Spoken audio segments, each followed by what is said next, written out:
یہ بات جذباتی طور پہ آپ نے کہہ دیا یا واقعتاً ایسا کیتا ہے؟ اس بات سے رجوع کرتا ہوں. مطلب اگر ہم آپ کی تقریریں ڈھونڈنا چاہیں تو شان اہل بیت پہ کوئی تقریریں مل جائیں گی آپ کو؟ کیا وجہ ہے کہ آل الحدیث کتاب و سنت کے دعوے دار ہونے کے باوجود اس محرم الحرام کے اندر اہل بیت کی شان نہیں بیان کرتے؟ حدیث کا انکار کرنا یعنی کہ نبی علیہ الصلوۃ والسلام کا انکار کرنا تو اس کے تو طریقے مختلف ہو سکتے ہیں. کوئی مطلب میں یہ سمجھتا ہوں کہ آج اس دنیا میں کوئی بھی شخص نہیں ہے جو یہ دعویٰ کرے کہ ہاں یہ بات رسول اللہ صلی اللہ علیہ وسلم کی ہے، اس کے باوجود میں نہیں مانتا. یہاں اختلاف جو ہوتا ہے فرقوں کے درمیان یا مسالک کے درمیان وہ یہ ہوتا ہے کہ یہ حدیث کا فہم یہ ہے یا یہ حدیث بعض لوگ چھپ کے بیان نہیں کرتے کیونکہ وہ ہمارے فرقوں کے خلاف ہوتی ہے. تو پوچھنا یہ کہ منکرین حدیث یا جو کتاب و سنت جو آپ نے کہا اس کا جو انکار کرتے ہیں اس کے تو زاویے مختلف ہیں. جیسے اہل الحدیث کے اوپر یہ الزام لگتا ہے کہ وہ جو ہے نا اہل بیت کے گستاخ ہیں. گستاخ اس سینس میں کہ وہ اہل بیت کی شان بیان نہیں کرتے، ان کی جو منزلت ہے بیان نہیں کرتے. صحابہ کرام کی کرتے ہیں. اسی طریقے سے جو اہل بیت کا معاملہ ہے، جیسے کہ یہ آپ سیزن جو آپ سمجھ لیں محرم الحرام چل رہا ہے، اس میں سیدنا حسین کی شہادت بھی ہے. تو کیا وجہ ہے کہ ہر جو ایام گزرتے ہیں، چاہے سیدنا عثمان کی شہادت گزری ہو، سیدنا عمر کی شہادت گزری ہو، یا ایون کہ بدر کی فتح کا معاملہ ہو، فتح مکہ کا، ان جو ہیں ایونٹس کے اوپر، مواقع کے اوپر جو ہیں وہ مجالس ہو رہی ہوتی ہیں، تقاریر ہو رہی ہوتی ہیں. تو پھر کیا وجہ ہے کہ آل الحدیث کتاب و سنت کے دعوے دار ہونے کے باوجود اس محرم الحرام کے اندر اہل بیت کی شان نہیں بیان کرتے؟ صرف اہل بیت کی شان کیوں نہیں بیان کرتے؟ سالوں سے ہم بھی ہیں، یہ بھائی لوگ بھی بیٹھے ہیں، موجود ہیں. تو کیا وجہ ہے؟ یہ بھی حدیث چھپانے کے زمرے میں نہیں آئے گا، علم چھپانے کے اس میں نہیں آئے گا. اس کی وضاحت کر دیں.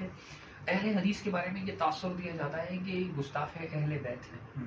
میں کہتا ہوں کہ اس سے بھی بڑا الزام، اس سے زیادہ بڑا بہتان لگایا جاتا ہے کہ رسول اللہ صلی اللہ علیہ وسلم کے گستاخ ہیں. نعوذ باللہ ثم نعوذ باللہ.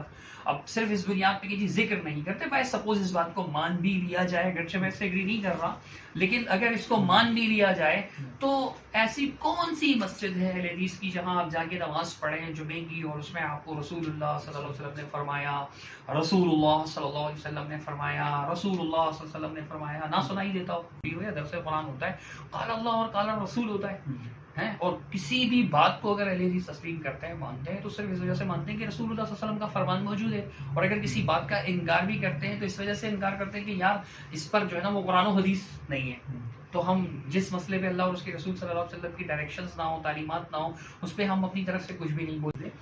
تو اس سے بڑی میں یہ کہنا چاہتا کہ اس سے بڑا بہتان لگایا جاتا ہے کہ رسول کے گستاخ ہیں. اور الحمدللہ کبھی بھی کسی حدیث سے رسول اللہ صلی اللہ علیہ وسلم کی گستاخی ثابت نہیں کی جا سکتی. وہ آپ ایک خاص تناظر میں جو عقیدہ نظریہ رکھتے ہیں، اگر کوئی اس سے اختلاف کرتا ہے دلائل کی بنیاد پر، قرآن و سنت کے ٹھوس واضح مضبوط دلائل کی بنیاد پر، یہی معاملہ اہل بیت کی شان کا ہے. الحمدللہ احادیث بیان بھی ہوتی ہیں، پڑھائی بھی جاتی ہیں، کوئی بھی الگ نہیں کرتا. اہل بیت کی گستاخی کا ہم تصور ہی نہیں کر سکتے.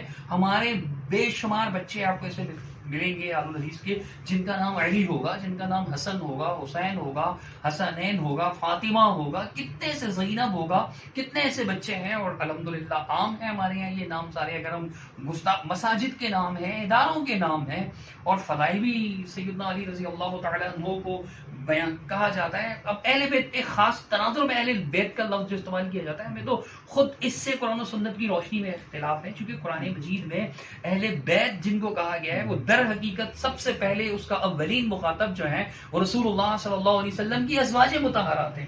اس کے بعد اگر اللہ کے رسول صلی اللہ علیہ وسلم دعا نہ فرماتے چادر تلے جمع کر کے، جس کو حدیث قصہ کہا جاتا ہے، عموماً اللہ کے رسول صلی اللہ علیہ وسلم نے ایک چادر تلے سیدہ فاطمہ اور سیدنا علی رضی اللہ تعالیٰ عنہ، سیدہ فاطمہ اور سیدنا حسن و حسین رضی اللہ تعالیٰ عنہ کو جمع کیا. سب ایک چادر کے نیچے جمع ہوئے اور کہا کہ اللہم ہؤلاء اہل بیتی، اللہ میرے گھر والے ہیں. اللہ کے رسول صلی اللہ علیہ وسلم نے ان کو اس دعا سے شامل کیا.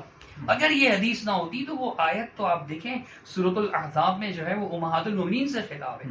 اب اہل بیت کے گستاخ کہنے والے عموماً جس طبقے کی طرف سے اہل بیت کا گستاخ کہا جاتا ہے، آپ یوٹیوب پہ صرف لکھیں عائشہ، گوگل پر، یوٹیوب پر، فیس بک پر، آپ دیکھیں ان کی طرف سے کتنی بدتمیزی کی جاتی ہے سیدہ عائشہ اور سیدہ حفصہ رضی اللہ تعالی عنہما کے خلاف. کتنی مطلب اس قدر گھٹیا اسلوب میں اور اس قدر گھٹیا انداز میں وہ اللہ کے نبی صلی اللہ علیہ وسلم کی ان ازواج کا ذکر کر رہے ہوتے ہیں. بالکل مطلب ایک شریف آدمی جو ہے وہ اپنے کسی پڑوسی خاتون کے بارے میں اس طرح بات نہیں کرے گا, وہ لب و لہجہ اختیار نہیں کرے گا, وہ زبان اختیار نہیں کرے گا جو وہ بدتمیز آدمی اسٹیج پہ چڑھا ہوا ہے اور بدقسمتی شومی قسمت کے وہ اس اسٹیج کو ممبر حسین کا نام دے رہا ہے اور وہاں کھڑے ہو کر امی عائشہ کی توہین کر رہا ہے, حفصہ رضی اللہ عنہ کی توہین کر رہا ہے. یہ اہل بیت کو ماننے والے ہیں, ایسے لوگوں کی تہمتیں مانی جائیں گی. کبھی کسی اہل حدیث عالم نے شان علی رضی اللہ تعالیٰ عنہ میں بکواس نہیں کی, کبھی سیدنا حسنین کریمین کے شان میں بکواس نہیں کی. ایک آپ لاتے ہیں ڈھونڈ ڈانڈ کر کہیں سے کہ جی اس شخص نے کہا ہے کہ حضرت حسن صحابی نہیں تھے, حضرت حسین صحابی نہیں تھے. تو یہ بھی دیکھو کہ اس شخص کو اکابر اہل حدیث چونکہ موجودہ دور کا ایک فرد تھا, وہ ماضی قریب میں گزرا ہے, تو اس شخص کو علماء اہل حدیث نے کیا کہا؟ ناصبی. اس کو ناصبی کہا, یہ نہیں کہا کہ ہمارا بھائی ہے, بھائی ہے تو ناصبی ہے, وہ ناصبی ہے. اہل الحدیث الحمدللہ اہل السنہ کے منہج پر قائم ہے. ہمارا نہ تو خوارج سے کوئی تعلق ہے اور نہ نواسب سے کوئی تعلق ہے. ہم اعتدال کے موقف پر قائم ہیں. بالکل قطعاً بھی گستاخی ثابت نہیں کی جاتی. رہا ذکر نہ کرنا ایام میں, ایام مخصوصہ میں, یعنی مخصوص جو دن آتے ہیں, بھائی فلاں کا دن ہے, فلاں کا دن ہے. دیکھیں ایک تو اکثر و بیشتر عموماً ایسا ہوتا ہے کہ یہ تاریخ کی ناقص معلومات پر مبنی ہے. خیر رواج بن چکا ہے تو بھئی یہ یوم عمر ہے اور یہ یوم علی ہے اور یہ یوم صدیق اکبر ہے اور یہ یوم فلاں. ان میں اختلافات بہت زیادہ ہیں. آپ ماشاء اللہ مطالعہ کرتے رہتے ہیں, پڑھتے رہتے ہیں اور مطلب اس طرح اسٹرگلس کرتے ہیں دین کے معاملے میں, تو آپ کے علم میں ہوگا بخوبی رضوان بھائی کہ اس قسم کی چیزوں میں بہت زیادہ اختلاف بھی ہے, لیکن ایک دن مخصوص کر کے ذکر کرتے ہیں. تو یہ میرا یہ جو ذاتی خیال ہے یہ مخصوص دنوں کے افراد نہیں ہیں, کیونکہ تاریخی شخصیات تھوڑا ہے کہ مخصوص دنوں میں ان کا ذکر کیا جائے. الحمدللہ عام طور پر ان کا ذکر کیا جاتا ہے. اہل بیت کا جب ہم نے پڑھا ہے یہ سبق علماء اہل حدیث سے ہی, قرآن مجید ترجمہ تفسیر یا رسول اللہ صلی اللہ علیہ وسلم کی احادیث ان سے ہی پڑھا ہے ہم نے. تو جب یہ حدیث آتی تھی تو ہمیں بتایا جاتا تھا کہ اہل بیت کے مصداق کون ہیں, ان کا مقام کیا ہے, ان کا مرتبہ کیا ہے. اور فضائل اہل بیت پر کتابیں لکھی ہوئی ہیں اہل حدیث نے, عرب علماء نے بھی لکھی ہیں, سلفی علماء نے بھی لکھی ہوئی ہیں, اردو میں بھی لکھی ہوئی ہیں. بہت ساری کتابیں آپ کو مل جائیں گی, ساری کی ساری تو مجھے یاد نہیں ہے, لائبریری لے کے نہیں ساتھ گھومتا, لیکن اگر آپ کہیں گے تو بہت ساری کتابیں ایسی نہیں. دیکھیں یہ تو ایک آپ کی رائے ہوگی کہ چلیں ایام مخصوصہ میں چاہے ابو بکر ہوں, عمر ہوں یا سیدنا علی ہوں رضی اللہ عنہم اجمعین, ان کی شان بیان کے حوالے سے, لیکن یہ تو آپ کی ہوگی ذاتی رائے. لیکن جن مساجد میں سیدنا ابو بکر کی شان بیان ہو رہی ہے, یوم عمر پہ سیدنا عمر کی شان بیان ہو رہی ہے, سیدنا عثمان کی شہادت پہ ان کی شان بیان ہو رہی ہے, تو کیا وجہ ہے کہ جب وہی محرم آتا ہے تو اس طرح کی باطل تعویلات آ جاتی ہیں کہ جی یہ نہیں ہے, وہ نہیں ہے, اگر ہم ایسا کریں گے تو شیعوں اور رافضیوں کی طرح ایک مناسبت پیدا ہو جائے گی. تو ان کو یہ نہیں خیال آتا جب ربیع الاول میں ہم شان جو نبی علیہ السلام کی سیرت النبی کانفرنس کر رہے ہوتے ہیں تو وہ مشابہت بریلویوں سے ہوتی ہے, وہ تو پورا مہینوں کرتے ہیں. اس وقت یہ کیا وجہ ہوتی ہے کہ شان اہل بیت کا مقدمہ اس زاویے سے پیش کیا جاتا ہے کہ نہیں خیر ہے جی ان کا بھی نہ کرو, ان کا بھی نہ کرو, یہ مخصوص ایام ہے. تو اس وقت کیا ہوتا ہے؟ یہ تو ایک ہوگی آپ کی ذاتی رائے نا. ویسے تو ہم جو مساجد میں دیکھ رہے ہیں ابو بکر ہوں, عمر ہوں, عثمان و علی ہوں, ان سب کی شان بیان ہو رہی ہے, لیکن بالخصوص حضرت علی کی بھی کہہ سکتے ہیں ہو رہی ہے, لیکن ہاں بالکل نہیں موضوع بنا کر دیکھیں. ہم نے پچھلا جمعہ پڑھا, واللہ پچھلا جمعہ پڑھا, اور ان عالم نے یہ بات کہی کہ ان کی بیان ہونی چاہیے, یہ اسلام کے ہیرو ہیں اور بالکل 100% ہیرو ہیں. سیدنا عمر کی شہادت کے حوالے سے کیا. اسی جمعے وہ عالم موجود ہیں اور آپ کو پتا 6 محرم لگ گئی آج, ٹھیک ہے نا, آج. اب ان کو یہ نہیں پتا کہ اب کس کی شہادت آ رہی ہے. اس وقت کیا وجہ ہوتا ہے؟ تو پھر یہ تاثر تو ملتا ہے نا, ٹھیک ہے جی یہ بیان شیان کوئی نہیں کرتے, جب پھنستے ہیں تو 4 کتابیں دکھا دیں گے, 40 صدیوں میں 1 کتابیں کسی بزرگ نے لکھی ہوں گی اور یہ دلیل کے طور پہ ہو گئی. یہ کیا وجہ ہے؟ اس کو آپ نہیں سمجھتے کہ ہاں یہ کہہ سکتے ہیں کہ کمی ہے, کوتاہی ہے اس میں, یہ کہ بغض والا معاملہ نہیں ہے, لیکن ہے بہرحال کمی کوتاہی کہہ سکتے ہیں. اس کی وجہ جو مجھے سمجھ میں آتی ہے, اگر ایسا ہو فرض کیا جائے کہ بالکل ایسے ہی ہے جیسے آپ بیان کر رہے ہیں, اس سے ایگری بھی کر سکتا ہوں, اختلاف بھی کر سکتا ہوں, تو مشاہدہ ہے آپ کا, میں کسی بغیر دلیل کی تردید نہیں کر سکتا, میرا مشاہدہ مختلف ہے اس سے.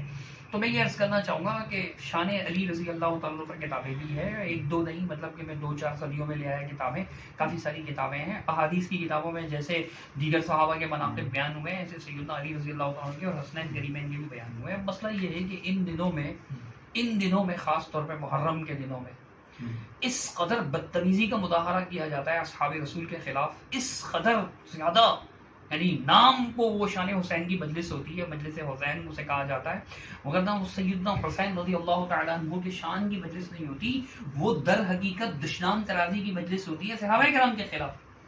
تو اب ہم عموماً جو ہے نا وہ جو میں تو ایک اتنا سا طالب علم علماء کی بات کر رہا ہوں، عموماً وہ یہ دیکھ رہے ہوتے ہیں کہ معاشرے میں بگاڑ کس صورت میں پیدا ہو رہا ہے۔ یہ کہتے ہیں ہماری 4000 مجلسیں ہو رہی ہیں، تو 3000 سے زیادہ مجلسوں میں جو ہے نا وہ صحابہ کرام کی گستاخی ہو رہی ہوگی، باقاعدہ نام لے لے کر بدتمیزی کی جاتی ہے۔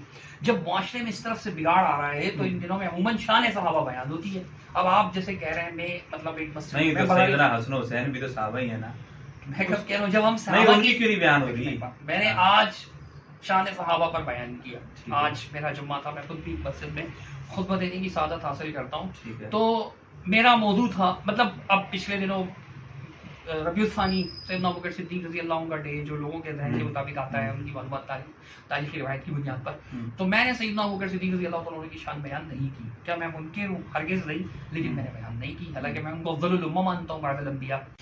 تو سیدنا ابوبکر صدیق رضی اللہ تعالیٰ عنہ، میں نے عمر رضی اللہ تعالیٰ عنہ کی شان بیان نہیں کی، میں منکر نہیں ہوں، اللہ تعالیٰ مجھے پناہ میں رکھے اس چیز سے کہ میں انکار کروں۔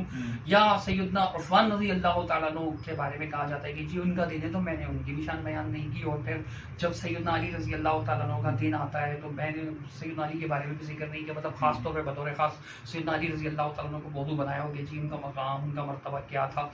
تو کیا میں منکر ہوں؟ نہیں، میں نے شان صحابہ بیان کی۔ جب میں صحابہ کرام کہتا ہوں تو آپ مجھے بتائیے کہ بی بی فاطمہ نہیں آتی ان میں رضی اللہ تعالیٰ عنہ، سیدنا علی نہیں آتے، حسنین کریمین دونوں نہیں آتے رضی اللہ عنہما، چاروں آ جاتے ہیں۔ جب میں صحابہ کرام کہتا ہوں، مثلا مثال کے طور پہ اگر میں صرف شان اہل بیت بیان کرتا ہوں تو اس میں صحابہ نہیں آتے، جب میں شان صحابہ بیان کرتا ہوں تو ان میں یہ بھی آ جاتے ہیں۔ یہ جب ہم کہتے ہیں کہ صحابی کی یہ فضیلت ہے، صحابہ کا یہ مقام ہے، تو وہی مقام یعنی ایمان اور اس کا تقویٰ کا جو اللہ سبحانہ تعالیٰ نے جیسے ذکر فرمایا، تو وہ مقام جو ہے وہ ان صحابہ کا بھی ہے، اس میں وہ شامل ہے، اہل بیت بھی شامل ہے، خارج نہیں۔ مطلب اگر ہم آپ کی تقریریں ڈھونڈنا چاہیں تو شان اہل بیت پہ کوئی تقریریں مل جائیں گی آپ کی؟ شاید آپ کو شان بکر پہ بھی نہ ملے، تو آپ مجھے شان بکر کا منکر یا گستاخ نہیں، وہ الزام ہی نہیں ہے نا آپ کے اوپر۔ جی دیکھیں جو جس چیز کا الزام لگتا ہے نا صفائی تو اس کی دی جاتی ہے۔ اچھا پھر آپ مجھے یہ بات بتائیے کہ یہ جو ازواج مطہرات ہیں ان کی فضائل پر کیا سورۃ الاحزاب، سورۃ النور کی آیات واضح نہیں ہیں؟ بالکل واضح۔ یہ لوگ ازواج مطہرات کی فضائل کیوں بیان نہیں کرتے جو ہمیں کہتے ہیں کہ تم شان اہل بیت بیان نہیں کرتے؟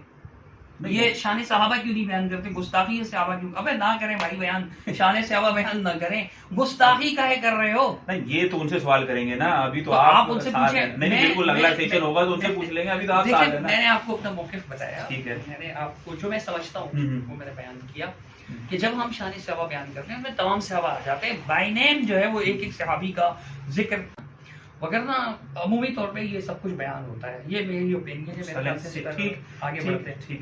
اچھا اب صرف یہ بتائیں کہ آپ سیدنا حسین کو شہید سمجھتے ہیں؟ جی اس میں کوئی شک نہیں ہے کہ سیدنا حسین رضی اللہ تعالیٰ عنہ کربلا میں مظلوم شہید ہوئے، اور ہم ان کے شہیدوں، ان کے شہید کرنے والوں پر، ان پر مظالم ڈھانے والوں پر لعنت بھی بیچتے ہیں، چونکہ وہ ظالم تھے۔ سیدنا حسین رضی اللہ عنہ کی شہادت سے ہمیں اتنا سبھی اختلاف نہیں ہے، جو شہید تھے، بے شک شہید تھے۔ اچھا معذرت کے ساتھ ایک ابھی آپ نے جملہ استعمال کیا کہ جنہوں نے مظالم ڈھائے ہیں سیدنا حسین کے اوپر تو ہم لعنت بھیجتے ہیں، جبکہ جب کوئی اور وہی مظالم سمجھ کے کسی اور کے اوپر لعنت بھیجتا ہے تو پھر ہم حدیثیں سناتے ہیں کہ مردوں کے اوپر جو ہے نا لعنتیں نہیں کرو۔ نبی صلی اللہ علیہ وسلم نے فرمایا جو اس کا انجام تھا، اچھے تھے تو اچھے کو پہنچے، برے تھے تو برے کو پہنچے۔ یہ بات جذباتی طور پہ آپ نے کہہ دیا یا واقعتاً ایسا کیتا ہے؟ میں آپ کو ایک بات بتاتا ہوں، اگر میں جذباتی طور پر یا عقیدتاً بھی کوئی ایسی بات کہہ دیتا ہوں جو کتاب و سنت کے خلاف ہے تو میرا فرض ہے کہ میں رجوع کر لوں۔ میں اپنی اس بات سے رجوع کرتا ہوں۔ کہانی میں نے یہ بات کہی تھی لعنت والی، کیونکہ جب اللہ کے رسول صلی اللہ علیہ وسلم کا فرمان ہے اور صحیح حدیث سے لا تسبوا الاموات، جو مردہ ہیں انہیں برا بلا مت کہو، انہیں لعنت دینا تو بہت بڑی برائی ہو گئی ہے اس کی، اللہ کے رسول صلی اللہ علیہ وسلم نے منع فرمایا۔ ٹھیک ہے وہ اپنے انجام کو پہنچے، میں یہ کہتا ہوں، اور ان کو ظالم سمجھتا ہوں، کیونکہ ظالم کو ظالم کہا جا سکتا ہے، اور جس کے بارے میں نامینیٹ قرآن و حدیث میں لعنت کی گئی ہے، جن اعمال پر لعنت کی گئی ہے، ان اعمال کا ذکر کر کے کہ جھوٹ بول، مثال کے طور پہ اللہ نے فرمایا کہ آؤ جھوٹوں پر لعنت بھیجتے ہیں، یا ظالموں پر لعنت ہے، ظالموں پر ہم لعنت بھیجتے ہیں، تو اس اعتبار سے میں لعنت بھیج رہا ہوں، میں مخصوص نام لے کر، لا تسبوا الاموات میں نام لے کر ہوتا ہے. اگر پھر بھی آپ یہ سمجھتے ہیں کہ میں ان مردوں کو کہہ رہا ہوں تو میں اپنی اس غلطی سے رجوع کرتا ہوں، چونکہ میری کوئی حیثیت نہیں. نہیں محبت حدیث رسول اہم، اصل چیز تو یہی ٹیسٹ ہوتا ہے نا، جب اللہ اس کے رسول کی بات آ جائے تو سر تسلیم خم کرنا ہے. اچھا اگلا سوال میرا یہ ہے کہ صحیح مسلم کے اندر حدیث آئی ہے کہ علی سے محبت جو ہے نا وہ ایمان ہے، تو آپ کے علم میں ہے یہ حدیث؟ آپ بیان کیجیے، میں بتاتا ہوں. نہیں میں نے تو بیان کر دیا. بالکل حدیث ہے، سیدنا علی رضی اللہ تعالیٰ عنہ سے بھی مروی ہے، صحیح مسلم شریف میں، ترمذی اور سنن نسائی وغیرہ میں اور مسند احمد میں ام المؤمنین ام سلمہ سیدہ ام سلمہ رضی اللہ تعالیٰ عنہ سے بھی مروی ہے. اور خادم رسول سیدنا انس رضی اللہ تعالیٰ عنہ، جن کے خلاف خاص طور پر بکواس کی جاتی ہے کہ یہ دشمن اہل بیت تھے، تو انہوں نے بھی یہ حدیث بیان کر رکھی ہے کہ علی رضی اللہ عنہ نے فرمایا کہ اللہ کے نبی نے مجھ سے عہد لیا تھا. آج جمعے میں نے یہ حدیث بیان بھی کی ہے، آج جمعے میں یہ حدیث میں نے بیان بھی کی ہے، تو تازہ حوالے دیکھے ہوئے ریفرنسز یاد ہیں اس کے. تو سید علی رضی اللہ عنہ فرماتے ہیں کہ مجھ سے اس بات کا عہد لیا تھا کہ اے علی تجھ سے بغض نہیں رکھے گا مگر منافق، اور تجھ سے محبت نہیں کرے گا مگر مومن. بالکل ہمارا اس میں ایمان ہے. لیکن یہاں میں آپ کو روک کر، اگر آپ کا سوال کمپلیٹ نہیں بھی ہوا ہو، میں غرض کروں گا کہ جیسے یہ آیت ہے کہ حب علی ایمان کی علامت ہے اور بغض علی نفاق کی علامت ہے. حدیث ہے، اس وجہ سے ہم اس بات کو مانتے ہیں نا. سورۃ الفتح کی آیت نمبر 29 ہے، سورۃ نمبر 48 اور آیت نمبر لاسٹ آیت ہے، محمد رسول اللہ والذین معه اشداء علی الکفار رحماء بینہم، یہ پوری آیت آگے تک ہے. تو اس میں اللہ سبحانہ و تعالیٰ نے فرمایا کہ انجیل میں جو صحابہ کی مثال دی گئی وہ کھیتی کی سی مثال ہے، اور فرمایا اللہ سبحانہ تعالیٰ نے اس کھیتی کو ایسے مطلب ابتدا سے کومپل سے بیان کیا اور پھر اس کو اس کے تنے پر کھڑا کر دیا خوب، یعنی تناور وہ کھیت بن چکا ہے. تو صحابہ کرام کو کھیت کی مثال قرار دیا اور فرمایا لیغیظ بہم الکفار، تاکہ کفار کو ان سے جلائے. ایون محسن نقوی ہے نا، وہ تفسیر الکوثر لکھنے والے، محسن نقوی ہے غالباً، نجفی، محسن نجفی، صحیح ہے. تو انہوں نے بھی تفسیر لکھی ہے تاکہ اللہ تعالیٰ جلائے. یعنی کافر جو ہے وہ صحابہ سے جلتے تھے، کافر صحابہ سے جلتے تھے. تو صحابہ کا بغض کیا کفر کی علامت نہیں ہے اس آیت کی روشنی میں؟ اب میں آیت نکالتا ہوں اگر آپ دیکھنا چاہیں تو. الفاظ یہ دیکھیے کہ سورۃ الفتح جو ہے قرآن مجید کی آیت ہے، اور قرآن مجید میں اللہ سبحانہ تعالیٰ نے یہ الفاظ استعمال کیے ہیں کہ 48 نمبر کی سورۃ لیغیظ بہم الکفار، تاکہ اللہ سبحانہ تعالیٰ ان کے ذریعے سے کفار کو جلائے، کفار کو غیظ میں مبتلا کرے. تو جب کفار یعنی صحابہ کرام سے غیظ میں مبتلا تھے تو اس کا مطلب یہ ہوا نا، جیسے یعنی کہ آیت الحب علی، آیت المنافق حب بغض علی، او کما قال علیہ الصلوۃ والسلام، کہ نفاق کی نشانی آیت النفاقی بغض علی، بغض کی نشانی، نفاق کی نشانی ہے بغض علی. تو ایسے اس آیت میں اللہ سبحانہ تعالیٰ نے یہ بھی فرمایا نا لیغیظ بہم الکفار، یہ آپ الفاظ دیکھ لیں قرآن مجید میں کہ ومثلهم فی الانجیل کزرع اخرج شطأہ فآزرہ فاستغلظ فاستوى على سوقه يعجب الزراع لیغیظ بہم الکفار، تاکہ وہ کفار کو اس سے جالسی میں مبتلا کرے. تو کیا پتہ چلا صحابہ سے جلنا کس کی علامت ہے؟ کفار کی. تو جیسے بغض علی میں مبتلا لوگوں کو ہم بے شک بلا شبہ منافق قرار دیتے ہیں، بغض علی میں مبتلا لوگوں کو بلا شک و شبہ اس حدیث کی وجہ سے منافق قرار دیتے ہیں. تو پھر صحابہ سے جلنے والوں کو آپ بھی کہیں نا کہ بھائی وہ کفار ہے. نشانی بتائی نا قرآن نے کہ صحابہ کو یہ جو اس طرح کھیلی اور یہ بنایا کیوں؟ تاکہ کفار ان سے چلیں. ٹھیک ہے. تو جو صحابہ کرام کے خلاف بول رہے ہیں ان میں کفر کی علامت پائی جاتی ہے، جیسے نفاق کفر ہے، نفاق چھپا ہوا کفر ہے. اور اب آپ دیکھیے کہ جو علی رضی اللہ تعالیٰ عنہ کی شان کے خلاف اگر نواسب بولتے بھی ہیں تو ڈر ڈر کر بولتے ہیں، کیونکہ عام تو نہیں ملتے نا اسے. ناسبی تو بہت ہمارے معاشرے میں کام ہے الحمدللہ، لیکن گستاخ صحابہ بہت زیادہ ہیں. تو اللہ نے وہاں نفاق کا استعمال نہیں کیا، کفار کا کھلے کافر ہوتے ہیں جو کھلم کھلا کفر کر رہے ہوتے ہیں، اپنے کفر کا اظہار کر رہے ہوتے ہیں. تو یہ معاملہ ہے. تو صحابہ کرام کی گستاخی بھی تو کفر ہے نا. اب اسی طرح حدیث ہے کہ آیت یعنی صحیح مسلم شریف میں حدیث ہے، رسول اللہ صلی اللہ علیہ وسلم نے فرمایا کہ انصار کی محبت ایمان کی علامت ہے اور انصار کا بغض نفاق کی علامت ہے. تو آپ کیا کہیں گے؟ جیسے اس حدیث کی وجہ سے ہم کہتے ہیں کہ حب علی ایمان کا حصہ ہے، تو حب صحابہ انصار صحابہ بھی تو ایمان کا حصہ ہوگا نا. بالکل ایسے. اور جو انصار صحابہ سے بغض کریں تو پھر وہ تو انصار کو بھی مرتد کر گئے نا وہ. تو پھر ایسی صورت میں وہ لوگ بھی تو منافق ہیں نا. بالکل سیم جرم ہوگا. تو بس یہ میں کہنا چاہ رہا ہوں کہ دونوں کا بیلنس برابر رکھا جائے. الحمدللہ اہل السنہ کا دامن پاک ہے. صحابہ کی توہین سے بھی اہل الحدیث اہل السنہ کے جتنے بھی مسالک ہیں اہل السنہ جن کو کہا جاتا ہے اہل الحدیث ہیں یا دیوبندی حضرات ہیں یا ایون بریلوی حضرات جو ہیں وہ بھی گستاخی سے محفوظ ہیں. کسی بھی صحابی کی اور کسی بھی جو ہے وہ اہل بیت کے کسی فرد کی، یعنی اس معنی میں اہل بیت جو مخالف فریق جو ہے وہ لیتا ہے اس معنی میں اہل بیت لیا جائے، وگرنہ ازواج مطہرات بھی ہیں، کسی کی بھی گستاخی نہیں کرتے. جو اہل بیت کی حقیقی معنی ہے اس لحاظ سے بھی گستاخی نہیں کرتے، اور جو ایک فریق مخالف کے مفہوم پایا جاتا ہے ان میں سے بھی کسی کی گستاخی نہیں کرتے. بہم الکفار کے مطابق جتنا جلتے ہیں صحابہ سے حد ہو گئی ہے. تو ان کا قبلہ درست کرنا زیادہ ضروری ہے. اس لیے محرم میں اہل بیت کی شان سے زیادہ ضروری ہے کہ جو ہے نا وہ شان صحابہ بیان کی جائے. بلکہ میں کہتا ہوں کہ ہر مہینے ایک جمعہ جو ہے نا وہ شان صحابہ پر ہو. اتنا زیادہ صحابہ کرام کے خلاف بولا جا رہا ہے، اتنا زیادہ بولا جا رہا ہے، ان کا ہر جو ہے وہ بالکل کھلا چھوڑا ہوا ہے. انہوں نے کھلا چھوڑا ہوا ہے ان لوگوں کو، اور کوئی ان کو تنبیہ کرنے والا بھی نہیں ہوتا ہے. مطلب برائے نام آ جاتے ہیں کہ شہریار نقوی نام ہے نا ان کا جو کینیڈا میں بیٹھے ہوئے، وہ جو جی ہم اسے پسند نہیں کرتے، وہ بہت فساد پھیلا رہے ہیں، فتنہ پھیلا رہے ہیں. تو تمہارے جو مراجع ہیں، تمہارے جو مجتہدین ہیں، وہ شہریار پر پابندی کیوں نہیں لگاتے یار؟ تو اسی لیے زیادہ ضروری ہے کہ شان صحابہ ہی بیان کی جائے محرم میں. البتہ ضمناً لوگوں کو یہ بات بھی سمجھائی جائے کہ اس میں اہل بیت شامل ہے. ٹھیک ہو گیا. مطلب خلاصے کے طور پہ آپ نے جو نتیجہ نکالا ہے وہی ہو رہا ہے اہل حدیث کے مساجد میں کہ شان صحابہ ہی بیان ہو رہا ہے. نتیجہ تو وہی نکل گیا آخر میں. ایسا نہیں ہے، آپ یہ نتیجہ نکالیں. نہیں، آپ نے جو بات کی وہ درست ہے. آپ کا نکالا ہوا نتیجہ ہے. میں کہتا ہوں کہ میں تو اپنی مسجد میں جمعہ پڑھا رہا ہوتا ہوں، مجھے کیا پتا کون سی مسجد میں کون سا جمعہ چل رہا ہے. اور آپ کو بھی کہاں پتا ہوتا ہے؟ آپ نے جس مسجد میں جا کے جمعہ پڑھا آپ صرف اس کی کیفیت بیان کر سکتے ہیں نا. پورے ہندوستان پاکستان میں مساجد ہیں، عرب میں مساجد ہیں، وہاں کیا بیان ہو رہا ہے؟